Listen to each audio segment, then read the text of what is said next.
Good evening, ladies and gentlemen. Welcome to another edition of AIJAC Live Online. My name is Joel Burney, and it is fantastic to have you with us again tonight. A shout out to our international audience who has been able to join us this evening.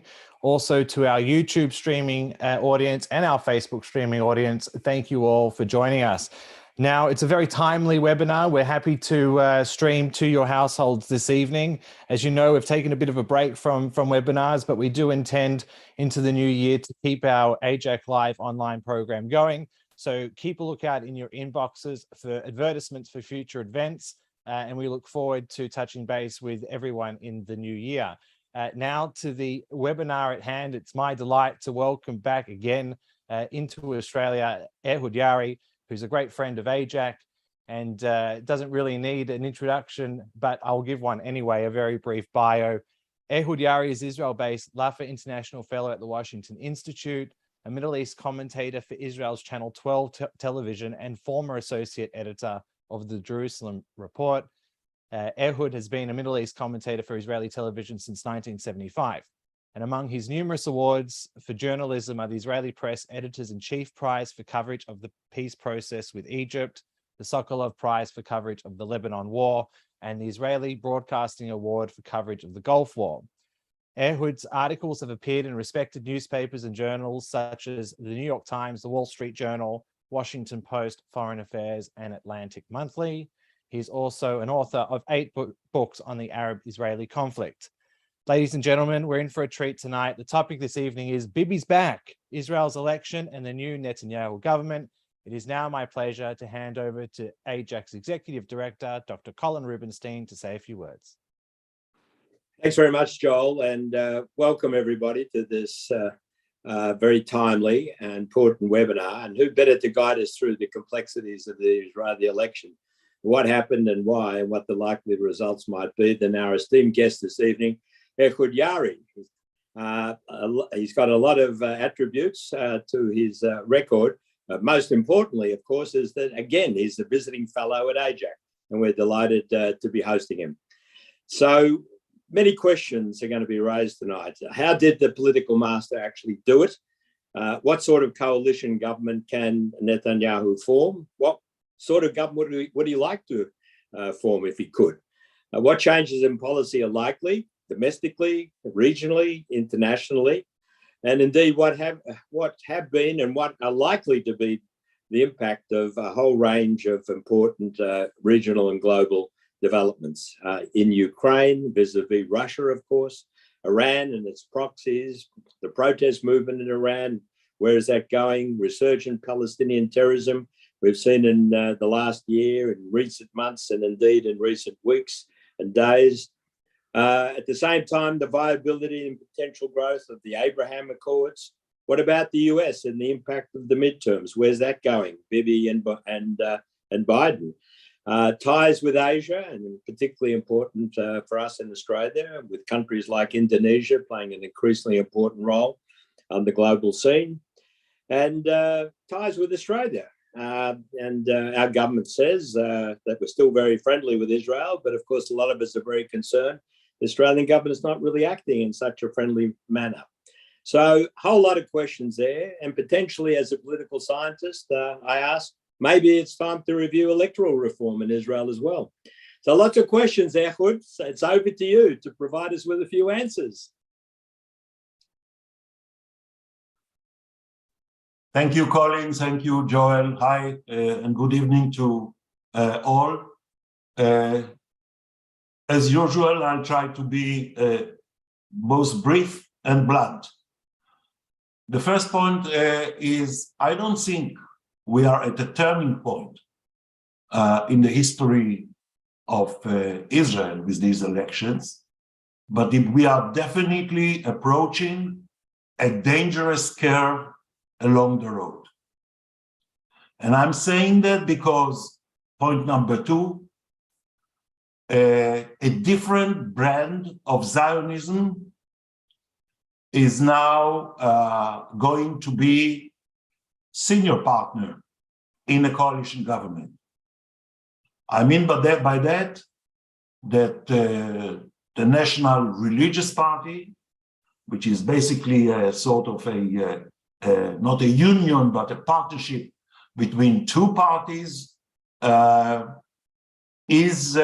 represents a sort of halachic messianic Zionism.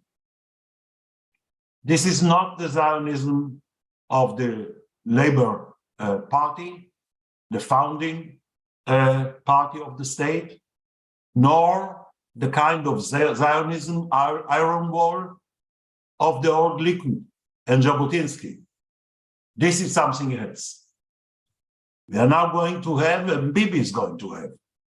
I'm not so sure he's extremely happy about it, although he helped bring it about for obvious reasons. But he refused, everybody should remember, he refused to take photos together with Mr. Ben-Gvir. And he knew why.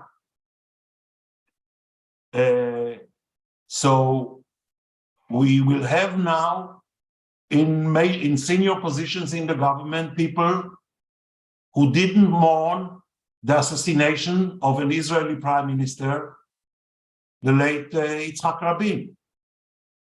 Not at all. We will have now in government, there is some possibility that Mr. Smotrich will be defense minister, although he served in the army 1 year and 4 months, that he will be defense minister. And Mr. Ben-Gvir is fighting and has a very good chance of becoming the minister of internal security, in charge of the police. Both of them had for quite a few years trouble with the police. Both of them were accused / suspected of involvement in violent activities in the West Bank. Both of them are coming from the settlements. Ben-Gvir from Hebron, Smotrich from Kdumim in the northern West Bank. They were part of what is known in Israel as the Beast Parade, a funeral of mules and donkeys in protest against the gay parade held every year in Jerusalem and of course Tel Aviv, etc. We have now different kind of people as Mr. Netanyahu's allies, and his own instinct traditionally was always to look for allies on his left, center left. Whenever he could, he preferred to go there rather than having the coalition the extreme right. This time he had no choice, and he and we are all going to face the consequences. We don't have to, of course, to go in detail about that, but all members of Knesset, members of parliament for this national religious list, we're all against the Oslo Accords. We're all against the disengagement in 2005 in Gaza, involved in protests, including blocking roads, etc., trying to prevent it. So this is a different brand of Zionism, of people who listen to their rabbis. And they are choosing which rabbis to listen to. And the rabbis they are both listening to are from the extreme end of the spectrum of the Israeli religious establishment.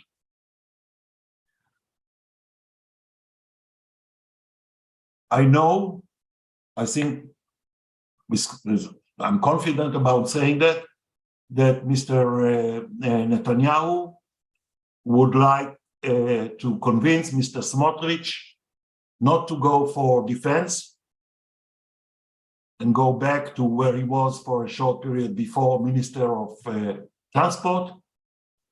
It was not too bad there, they say. But the answer Mr. Smotrich gave him was that if he lets the leader of Shas, the Sephardi Haredi party, Mr. Deri, who sat in prison for bribery and corruption, and recently has admitted to tax evasion violations. So Smotrich is saying, if you let Mr. Deri become the next finance minister of Israel, or as you call it here, treasurer, then I'm definitely demanding to go to defense. The second point I think I should make is about how it happened. The Bibi bloc, as it's called, did not really win, although they got few more votes than their opponents combined. But the reason they have obtained a majority of 64 is because the center-left has managed to waste 400,000 votes. Almost or above 8% of the total votes cast. One Arab party, which was expected, didn't make the bar of 3.25% in order to enter parliament. Meretz, the left-wing party, didn't make it. Labor barely got the minimum required, which is 4 seats in the Knesset. The Israeli left was wiped out.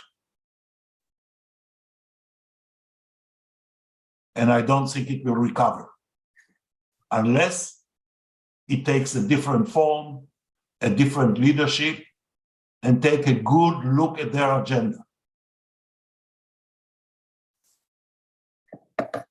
The other thing is that the anti-Bibi camp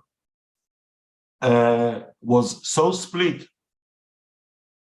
so that now, today, yesterday, in the consultations at the President Herzog's office, both Mr. Gantz leading his party and Mr. Lieberman leading his party,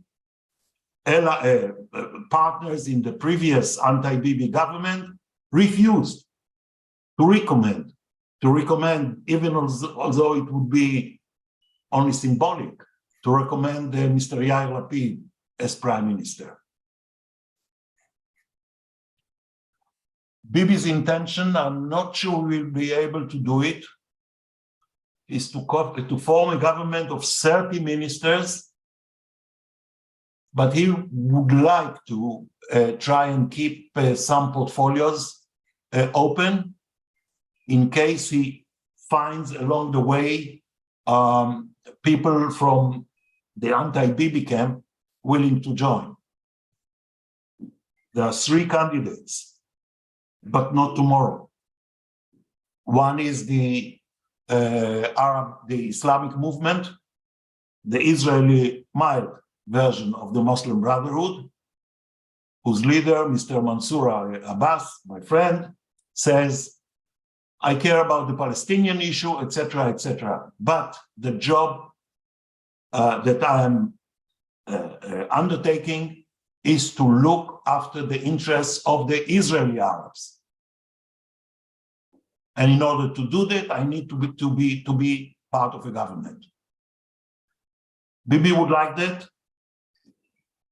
but are Mr. Smotrich and Mr. Ben-Gvir willing to sit in the same government or in the same coalition with Mansour Abbas? The second candidate is Mr. Lieberman. I think Mr. Lieberman, who has his own party, Israel, Our Home, Israel Beitenu. I think he has belatedly come to the conclusion that he has lost his base, traditional base, which was the Israelis who come from the former Soviet Union. He failed to invent a new base, and he knows his future is only on the right with the Likud, knowing that the morning after Bibi, the Likud will not remain a unified party, but may split 2, 3, maybe 4 ways. I don't think there is a question about that. And the third candidate is an ex-Likud leader, Mr. Gideon Saar, the ex-justice minister, who joined with Gantz and swore never to serve under Bibi, who also understands that placing his bet on what they call the Zionist camp with Gantz and another ex-general who didn't take my advice not to run, General Eisenkot, a very good man. Saar understands there is no future there. Not for him, not for the party.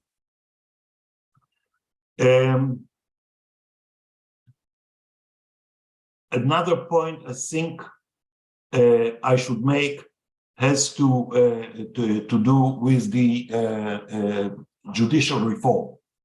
All the partners to the new coalition swore and committed to initiate a major reform in the Israeli judicial system.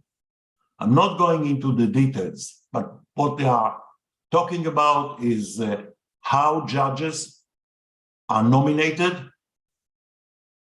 They want to have more politicians involved in the process. They want to pass a law which will allow the Knesset, with a majority of 61, to overrule and overpower decisions of the Supreme Court.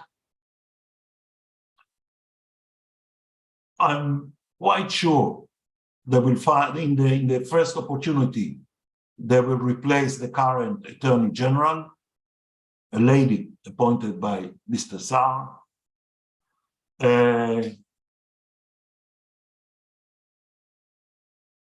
They have lots of plans. I don't think, contrary to the common view, I don't think Bibi's trial itself is an objective for him now. That he's in no hurry, my opinion, to take action in order to reach a convenient plea bargain or amend the charges against him, etc. For 2 reasons. One, the trial is going to last 2, 3 years more, maybe longer. I think there are still 70 or 90 witnesses waiting. It's going very slow. And Bibi doesn't have, he was allowed by the court not to attend the sessions. The second is that the way the trial was going so far, and I'm no legal expert, indicates that the prospects of the prosecution to prove the charge of bribery are slim. And I'll give you an example. In the past few days, they had on the witness stand different employees of somebody all of you know of, Mr. James Packer. And they testified as to how Mr. Netanyahu, his wife, and his older son were basically took over the villa of Packer next to Bibi's house in Caesarea on the beach. How they got them to the chef there to cook special meals for them, and they help themselves to cigars and pink champagne, etc., etc. It's despicable conduct. I will be the first to say that. But it's not bribery. What was it that Bibi gave Pecker?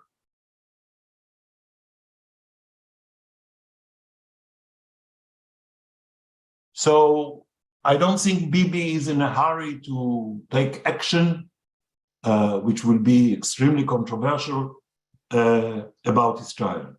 Now to more important business. Bibi knows that he needs to prove that he can tame, if you want, domesticate Mr. Ben-Gvir and Mr. Smotrich. If they are perceived by both Israelis and people outside as playing a lead role in the government, it will have an impact on how Israelis view the government, and certainly on how the US and the Democratic Party view the government and many other countries. He has been already questioned privately by some of our new Arab allies as to how he will handle Ben-Gvir and Smotrich, for example, on the question of Jewish prayers on Temple Mount.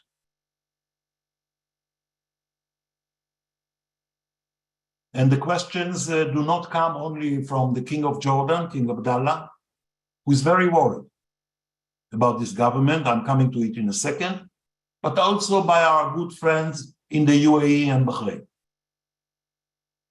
And the Moroccans won't be far behind.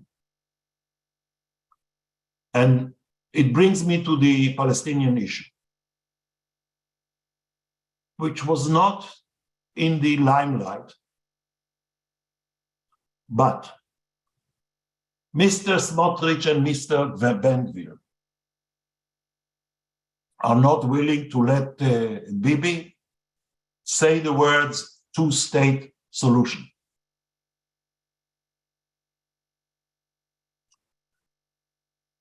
Their platform is that Israel should annex the West Bank, let the Palestinians decide whether they want to be residents, and give them all sorts of municipal and or semi-autonomous structures in the territory. But that's their platform. And this is what the rabbis are saying. And they are going to stick to it. How is Bibi going to handle it?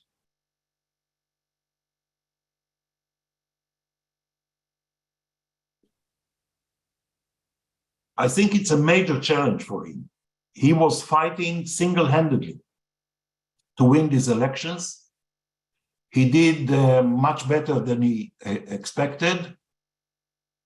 But now he has a major, major battle within the government, within the coalition, with his own allies, whom he helped unify the ranks and run to the parliament. It's not going to be easier. I'll stop here. And thank you very much for that, Ehud. Now, ladies and gentlemen, we'll start the exciting part of the evening for the audience participation in the Q&A. Now, we have a very big audience tonight, so thank you all for attending. But it would be great if we do get some questions going from the audience. You can do that by using the reactions button at the bottom of your Zoom screen. You'll see the button there, which has the raise hand feature. If you click the raised hand, it will provide me with a silent notification of your intention to ask Ehud a question directly. So for the first cab off the rank, I think we'll go with, we got any hands up? There we go. Anthony Cohen is the first. Thank you. Thank you, Ehud. Ehud, since the Oslo Accords were signed, the party to that agreement on the Arab side has broken the rules and laws, and under international law, that agreement no longer stands, and nor does the party to which it belongs to have any standing internationally on legal grounds. So therefore, the West Bank territory reverts to the mandated territory of Israel. So why shouldn't Israel allow its people to go and live in the West Bank? Legally, it is their land, and they should be able to administrate it. Well, if I may, I'm asking to be excused. I'm of a different opinion. I was vehemently against the Oslo Accord, although I was close to Rabin. It didn't work, which was, to me, as somebody who spent his life on Arafat, was obvious. But we do not want, whatever the legal arguments are, we do not want to slide into a one-state situation. We do not want a state in which the Arabs are a minority of 45% or 40% or even 35%. It's unacceptable. And therefore, although we have no partner now, and there is no chance, I've said it many times on my visits to Australia, there is no chance of reaching an agreement with the current Palestinian leadership. We need to keep the slogan of the two-state solution up and high. And we need to do everything we can in order to change the lay of the land, the situation in the West Bank. We have already 400,000 plus Jews across the 67 line. If we have more people settling there, as Mr. Ben-Gvir and Smotrich would like, it will prevent any chance of having a Palestinian state with any contiguity, with any chances of survival. Even if we know that in the next decade or 2 or 3, we are not going to reach an agreement with the Palestinians, we have to keep it possible. We have to keep it possible. If we go in a different way, for example, just one, we will lose the Abraham Accords. The UAE doesn't care about the Palestinians much. They don't want even to meet with Mr. Abbas.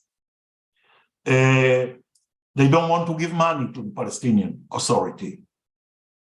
But they want to be able to claim that by cultivating their relations with Israel, they will be eventually helping the emergence of a Palestinian state. Take it from them, you lose the normalization with them. Why should we do it? Thank you for that, Ehud. I'll now hand over to AIJAC's Dr. Zvi Fleischer. Thank you, Ehud, as usual. I want to ask about your friend, Mr. Mansour Abbas, and the situation of Israeli Arabs after this election. Mansour Abbas had a little bit of a boost this election compared to the last one, so his experiment of coming into the government seems to have worked a little bit for him, at least. Do you think whatever the other problems of the last government, do you think there's been a transformation there? And can Bibi do anything to help that along, and will he? Or is Ben-Gvir Ben-Gvir and Mr. Smotrich going to kill any hope that the Israeli Arab population will integrate into the politics more? Yes, that's the issue. I have no doubt, although I didn't speak to him about this since the elections, that Bibi would like Mr. Mansour Abbas and his the other four MKs, members of parliament of his list, to become at least part of the coalition, if not part of the government. It's politically and symbolically very important. It's the first time that we have a political party amongst the Israeli Arabs who is pushing to get integrated, to be part of the government, to be part of the discussions on the budget. And Mr. Abbas says, this is a Jewish state, I know it, I'm not going to change it. Rejecting him will drive many of his voters, especially the younger Arab generation, to seek remedy with parties like the one that didn't make the bar, Balad, with parties who are basically questioning the right of the state of Israel to exist. If Bibi can pull this and force Ben-Gvir and Smotrich to accept the addition of Ra'am, that's the name of Mansour Abbas's party, to the coalition, that would be a major achievement. A major achievement. Thank you, Ehud. I'll now hand over to Justin Amler. Hi, Ehud. After Ayelet Shaked fell to make the threshold, do you think there is a future for her or for Naftali Bennett coming back into politics or into the elected officials, I guess? Yeah.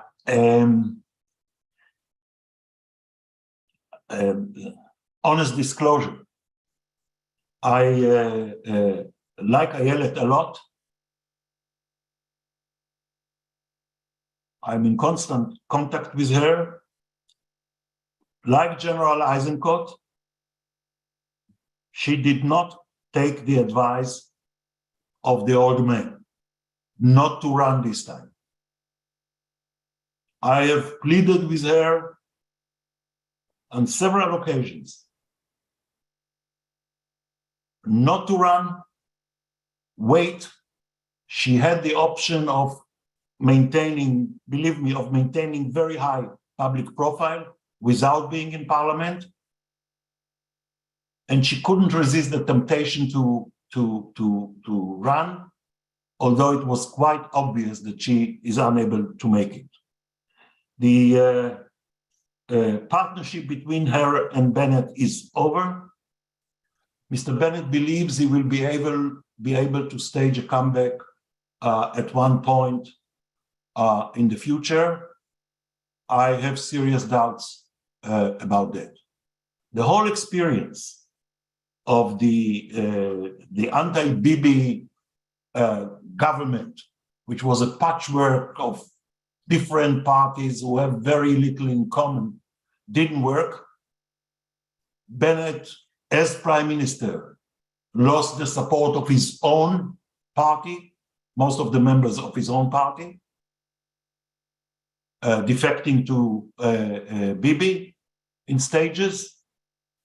I can't see how he finds his place in the post-Bibi, one of the parties that will emerge from the Likud in the post-Bibi period, and certainly not on the center left. Ayelet, I think, has a chance of coming back. She needs to maintain a public profile. she will certainly have a future and a support base amongst the Likud voters. Maybe not as long as Bibi is prime minister, but the morning after, yes. Ayelet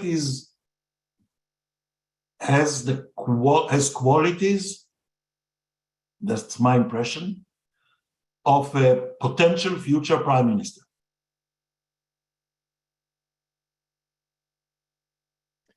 Thank you, Ehud. Now I'm going to jump in and use my my moderating powers to ask a question from me. We were just in Canberra a couple of days ago, and this is I guess the elephant in the room, Ehud, of the recent decision of the Australian government to reverse its recognition of West Jerusalem as Israel's capital.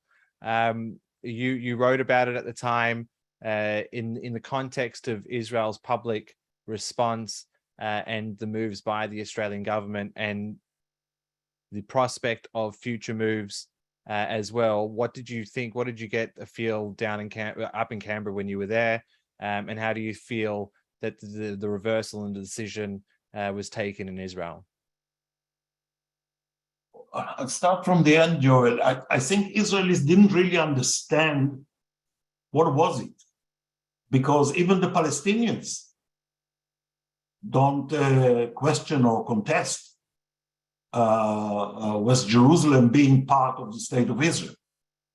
Not even Arafat. So it's not an issue. What's the big deal? But it was taken as a signal that the new government here wants to send, that relations with Israel are going to be a bit different, less intimate and less friendly than under the liberal government. I think that Israel did not invest enough in maintaining ties with the ALP, although I know that the previous ambassador, Mark Sofer, did his best on this. I think partly it stems from the fact that the Israeli Labour Party became so marginal and unimportant. So there was no sister party to talk to. I still think that Bibi, it's no secret, I'm telling him. I was telling him this over the past 2 days, although he's otherwise preoccupied through his aides, that A, B, C, D should be done now about our relations with Australia. Once he forms the government, he hopes to do it within 2 weeks. Excellent. Thank you, Ehud, for that. Now, I'd love to hand over to AIJAC's Jamie Hymes for the next question. Thanks, Joel. Thanks very much for that, Ehud. Obviously, as you mentioned, there is likely to be tension between Bibi and the religious Zionist bloc. I'm just wondering if you think there's a chance that soon or later he'll try to form a coalition without them, and if so, what his chances might be of achieving that. President Herzog, ex-leader of the Labour Party, has been asking all of them, go for national unity. He was even taped by one of the Shas members of parliament who came for the consultations with him, saying everybody is afraid of Ben-Gvir. You have to get other people into the coalition. As I said before, I mentioned the 3 candidates that I see, but it's not right at the beginning. It will need to, it will take time if it happens. No doubt, if Mr. Netanyahu could have Gantz, Lieberman join him now, he would love it. But it's not in the cards. So at least at the first stage, he has to survive with Ben-Gvir and Smotrich and try, as I said before, to clip their wings, but it has to be obvious to everybody that he has clipped their wings, because otherwise they will, at least rhetorically, become the spokesman and of the new government. Thank you, Ehud. I'd now like to hand over to Sam Salzman. Ehud, I'd like to deal with Netanyahu and the Israeli-Russian policy going forward on two fronts. First, the situation in Syria, what is likely to be the scenario. Secondly, what can Netanyahu achieve in Moscow in order to save the predicament of the Jewish agency, which is almost persona non grata, and which, of course, presents real challenges in terms of Russian Jewish immigration going forward. Yeah, I think that one of the major tasks of the new government would be to provide housing to, I don't know how many, people speak about 250,000 Russians who would like to move from Russia and Ukraine to Israel. That's a major task. Sharon did it under Prime Minister Shamir when he was Minister of Housing in the 90s. We need another bulldozer who would be able to do it now. Troubles for the Jewish agency were there before. They can be tackled. They tell me, I'm no expert on this, but this is one of the reasons why the outgoing government and Bibi's government will turn down the requests of Ukraine for Israeli weapons and anti-missile defense systems like the Iron Dome or the Arrow, etc. We don't want to pick a fight with the bear. And the bear is also in Syria. It's true, the Russians have now less than 20 planes, combat aircraft in Syria. That's all. Gee. Can the Israeli Air Force handle it? Absolutely. Does the Israeli Air Force know how to handle the S-300 and the S-400 anti-aircraft batteries in Syria? Yes, they know. But do we want a fist fight with the Russians? No. And the Russians allow Israel, not just the Air Force, to hit the Iranians whenever Israel obtains the intelligence which allows a raid, allows an attack, like we had 3 attacks like this over the past 4 or 5 days.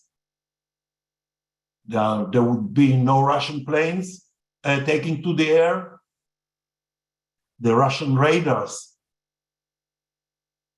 are not lighted. We need to maintain it. So I'm sure Bibi, one of his first jobs will be to resume his relationship with Putin. They have good working relationship. Putin, by the way, is philo-Semitic, rare breed in Russia, and talk Syria and then talk about the immigration and the Jewish agency. Putin has complained to him on several occasions that Israel, I'm quoting, robs Russia of the best products of the Soviet education system. And it's true. Thank you, Ehud. I'll now hand over to AIJAC's Alana Shetzer for the next question.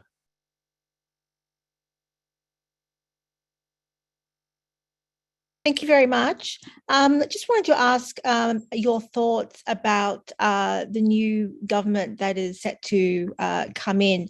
What are your thoughts about whether they might change or cancel the recently agreed to maritime agreement with Lebanon, which is something that Netanyahu has implied he might do? The long answer is no chance. The agreement with Lebanon is a good agreement. Negotiations over the general parameters of this deal have started already when Bibi was prime minister. The deal stays. The big question mark doesn't have to do with Israel, but what happens if, contrary to all expectations, the French and the Italians and the Qataris who are going to drill for the Lebanese in this kind of field, do not find retrievable quantities of gas. Then I think the Lebanese will say to themselves, what did we do? But the agreement stays. The demarcation will stay. Thank you, Ehud. Now I'd like to move on to Dr. Ran Porat.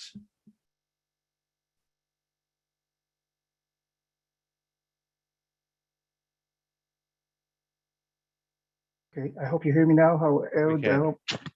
Shalom, Ehud. Thank you for the presentation. Before I ask about the supply of weapons, drones and missiles from Iran to the Russians in Ukraine and what it means, I want to hear what you think. It's interesting to note that how the narrative of the center left in Israel has changed from Bibi prime minister to Bibi the knight that will save Israel from Ben Gvir. But if you can comment on the significance of the Iranian drone and missile technology going back and forth, also Russian or American taking American ammunition or weapons going into Iran for reverse engineering. Can you comment about that? By the way, the Iranians claim today, I got it an hour ago, that they have developed their own hypersonic missile. I doubt it. I have to consult with some of my friends who are experts on missiles. I'm no rocket expert, but it's interesting that they are making this claim. The Iranians are apparently going to provide Russia with short, medium-range missiles like the Fateh 110, different Zilzals. It doesn't matter what the names are. There are many, and apart from the UAVs. And I think that the Russians also want some of their cruise missiles, not because they are better than the Russian equipment, but because the Russians are running out of some of the equipment. It tells everybody where the Iranians stand. It tells us that in return, Putin may decide to help the Iranians upgrade as they are allowed, even if the JCPOA, the nuclear deal, is renewed, or the pretense of it is declared, that they would be willing to upgrade the Iranian Air Force, their outdated fleet of tanks, their ancient navy, and that would be a different Iran with, let's say, Sukhoi 35 planes, etc. Apart from that, what we have learned is that the Iranian drones are more vulnerable than the impression was after the Iranian UAV attacks and Saudi Arabia. If you remember the big attack on the biggest oil installation in the world in Abqaiq. So we are learning a lot. And reverse engineering is something the Iranians are constantly doing. And you know, Ran, that the engine and some other parts of the Iranian UAVs are all smuggled from the West. The sanctions failed to prevent the Iranians from acquiring those parts that they do not produce themselves and they need for the UAVs. Thank you, Ehud.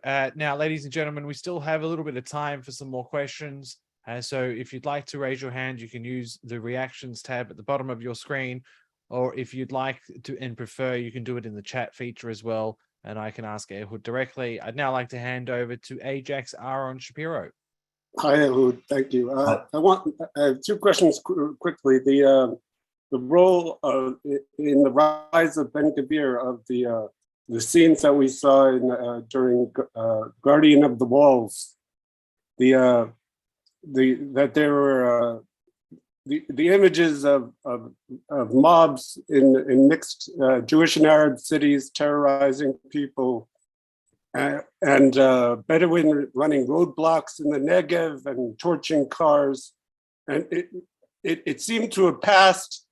And from the diaspora, it seemed like those events passed, but they seem to have been affecting Israelis more deeply. And I guess the question is, I saw that Eisenkot had a plan to try and deal with this problem, but he wasn't, the National Unity Party was not, did not get, they'll be in the opposition. So without Ben Gvir, let's say he isn't in the public security ministry, who do you see can come into that role and really improve the situation so that Ben Gvir will lose power and not gain it in the next election? And speaking of the next election, do you think that Lapid cannot form a government in the future, because when you look back, because of his relationship with the, or lack of relationship with the ultra-Orthodox parties, when you look at the two labor governments in the past of Rabin and Barak in modern times, they both had some ultra-Orthodox party, or one or both, involved with them. So do you think that a change in leadership in the opposition is in the cards?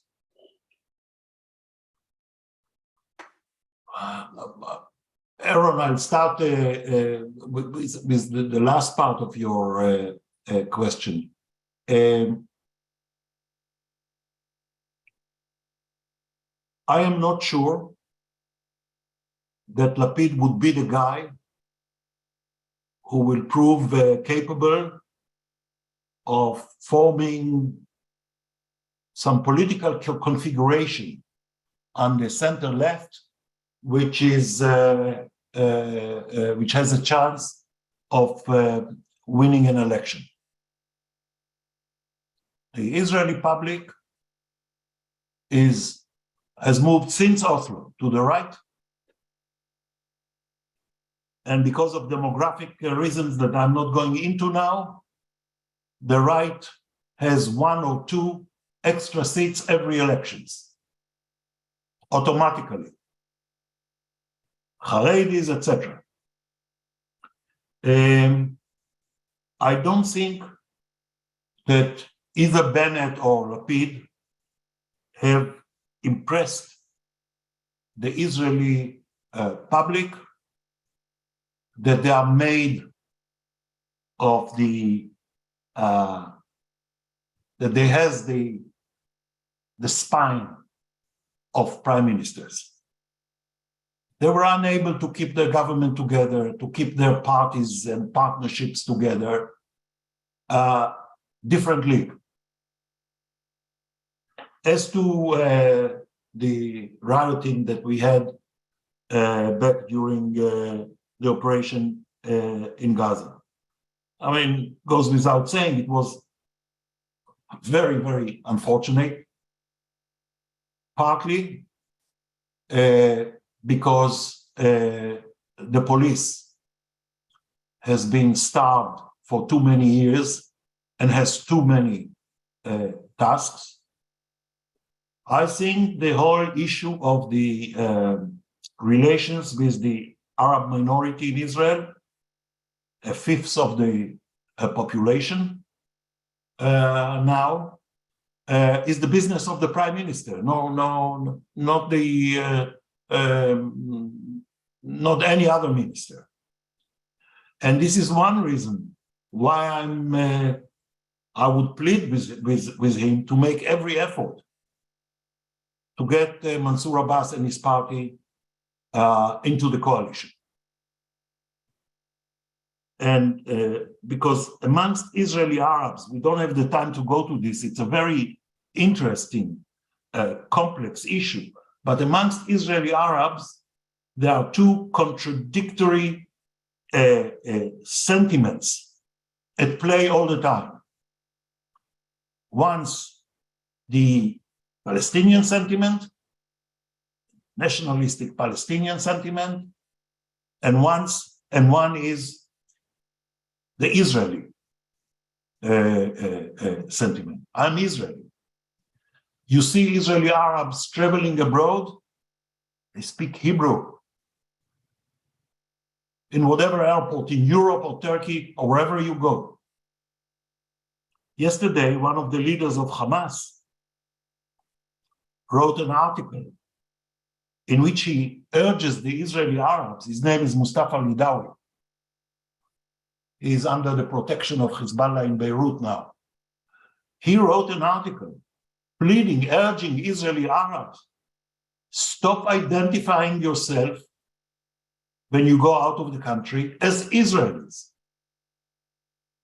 He has noticed too, what I and many other people notice, that they feel very comfortable to tell whoever in the hotel in London or Paris or Istanbul, we're Israelis, and talk Hebrew. So yes, we had the Shabab, the mobs in Acre and Lida and some other places rioting, but we also have another side of the coin, which we can work with. It's Bibi's job, nobody else's. Thank you, Ehud. Now, before I hand over to Colin for the penultimate question, I've got a question in the chat, and thank you for that. So it's a quick one for specifically about the Zionist, the religious Zionist party. So who voted for the religious Zionist party and why? The religious Zionist party has taken the votes of in the settlements. They've taken the votes that previously went to Bennett and Ayelet when they ran together. They've taken some votes from the Likud. Against all expectations, they didn't take much from the Haredi parties, and Shas even strengthened.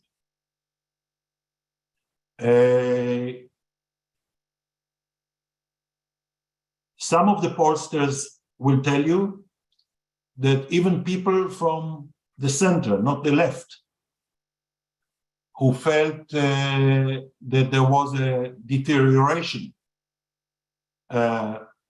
in the in personal security, the way people felt in the south because of young Bedouins running mad on the roads, almost daily stabbing, car ramming, and shooting attacks in the West Bank, but especially around Jerusalem. There were people who are not that so political in the center who said enough is enough. And here the rhetoric of Ben Gvir, who is quite virtuosic in his handling of the media, came into play. Thank you, Ehud. Now I'll hand over to Colin for the penultimate question before handing over to AIJAC's Jeremy Jones for the final one. Thanks very much, Ehud. Just twofold, just following up. So Netanyahu was clearly elected to a large extent because at the end of the day, he was seen as a safer, more experienced pair of hands. Specifically, how will he change, if at all, the way Israel's tackling the real sort of terrorism that we've seen, the resurgence of terrorism? And secondly, yeah, they got the settler vote, but will policy on settlements change at all? And another big one, I'm sorry at this late hour, but we have to just quickly at least get your views about what you think is going on in Iran and what the ultimate outcome might be this time. And is there anything Western governments, including our own, should be doing or doing more of than they're doing right now to assist the protesters? Colin, excuse me, I missed the first part. What Bibi would handle how? How will he handle the problem of terrorism more effectively as an experienced hand? Thank you. It's definitely people felt, even people who dislike the behavior of the Netanyahu family, people felt that they want a good pair of hands on the wheel, and that was part of his victory.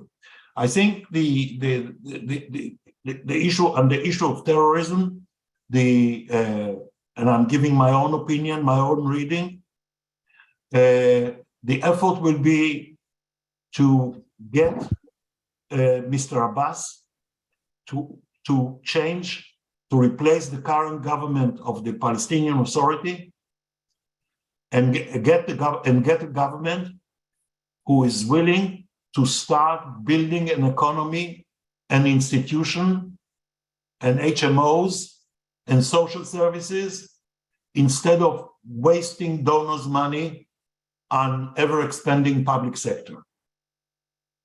The Americans are of this opinion, the Biden administration. They are telling Mr. Abbas, it's time you replace this Prime Minister Steyer, who does nothing. So that would be, I would say, objective number one.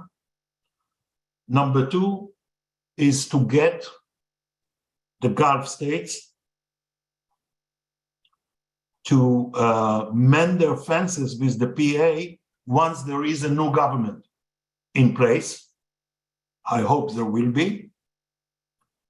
And third, to accelerate the moves to what is what I call the wanted list deal. That is, today they just the army just brought from Jenin one terrorist who participated in a fatal terrorist attack a few weeks ago. But the idea is this.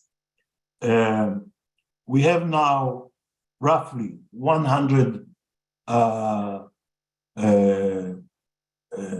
Palestinians on the wanted list, involved in terrorist attacks or planning for terrorist attacks. The PA security services have already notified him, in agreement with Israel, that if they turn themselves in for protective custody, turn in their weapons, and spend some time in a camp in Jericho of the PA, Israel will be willing to take their names off the list. This kind of agreement worked in the past, in 2006 and more so in 2009. Few of the those involved in the recent wave, the Lions Den group, as they call themselves, have already turned themselves in. It needs to be to be accelerated. Israel has to concentrate the effort with the PA, etc., in order to reduce the scope of incidents that we have. I believe it's possible. I believe it's possible. Settlement policy, I doubt that Bibi will change settlement policy in spite of the pressure that is going to be exercised by Ben Gvir, Smotrich, and company. Iran. I think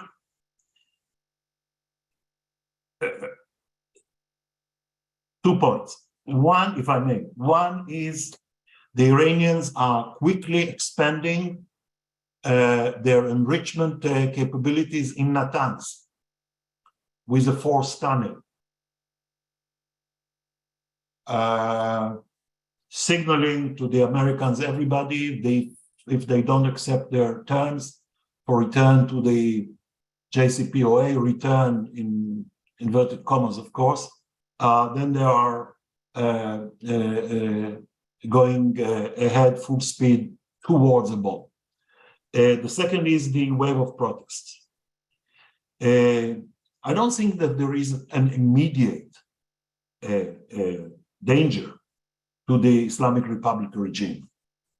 But what is happening is that the protests are becoming a daily event, going on now for, I think, 6 weeks, and moving from city to city, with various sectors of the populations participating.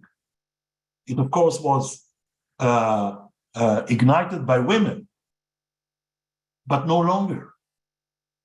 And what is important now is that if you remember that the Persians are only a small majority in Iran, and you see the minorities out in the streets and killing revolutionary guards, etc., in Baluchistan, in Kurdistan, in Khuzestan, Arabs, the Azeris in the north, the Bakhtiaris. I'm not going into all the details of the composition of the Iranian population. That's becoming serious. So finally, I will say something that, Colin, we were discussing privately. People miss, and I haven't seen a word on this in the Australian or American press. There is enormous tension these days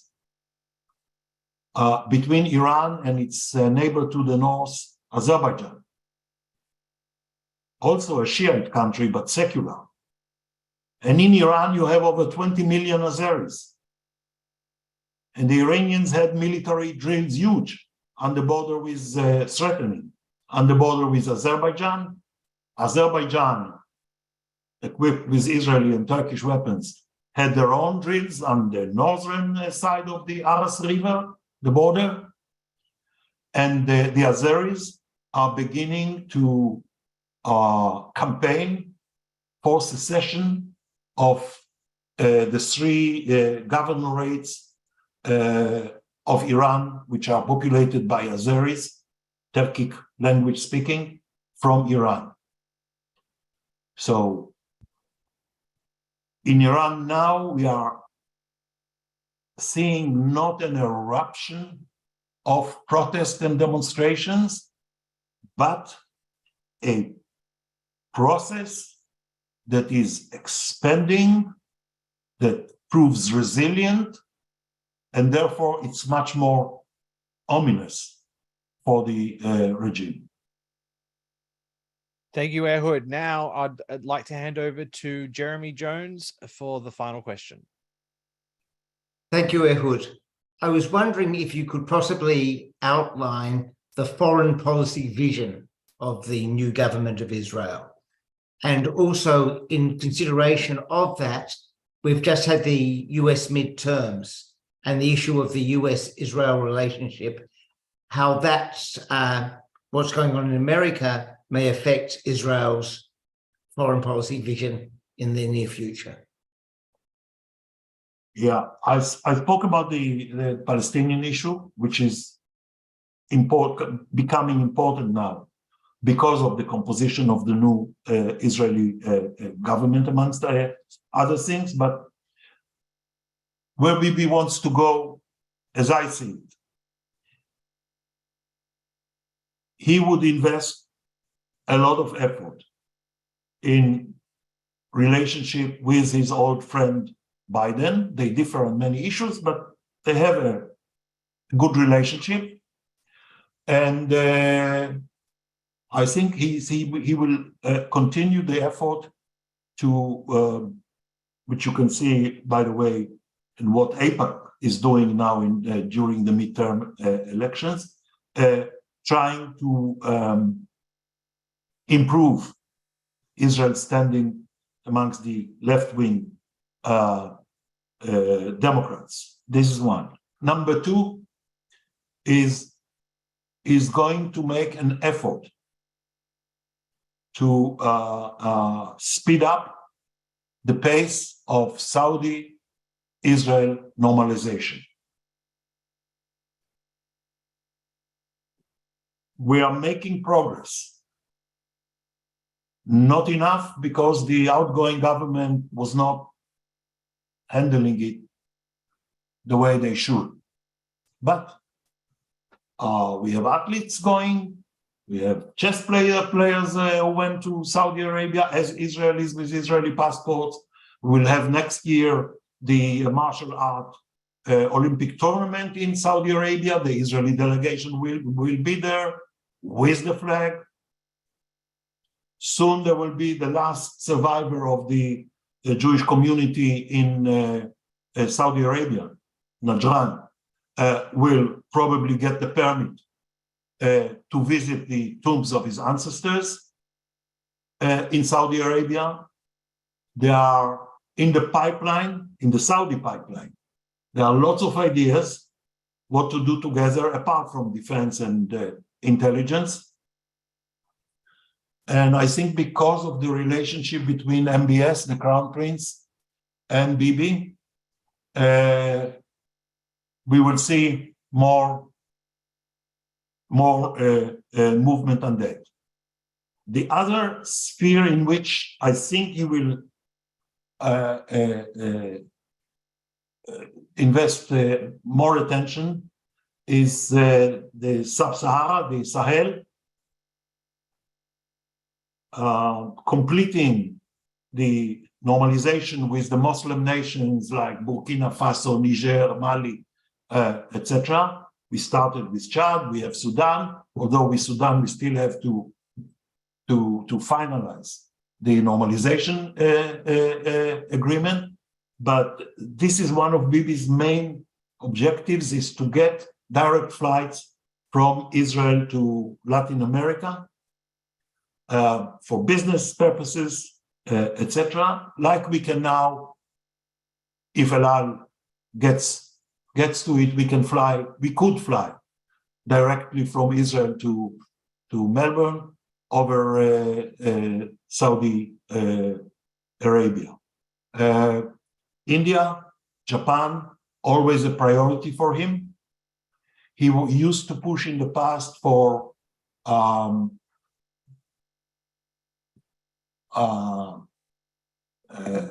to expand relationship, trade, investments with China. I don't think he's there now. It's the Chinese who are putting now pressure for conclusion of a free trade zone agreement, and the Israelis keep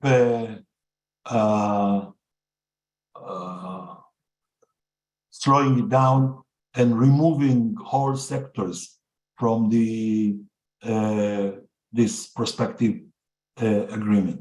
So this is where I think he will go. So he has a full basket, from Putin to Latin America to the new prime minister in Japan, Kishida, maintaining his good relationship with Modi, who, by the way, sent him congratulations on his victory in Hebrew.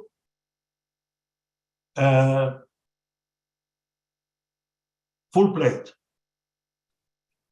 Well, on that note, ladies and gentlemen, I'd like to send our thanks on behalf of everyone at AIJAC and the audience tonight. Thank you so much, Ehud, for your wisdom and your insights this evening.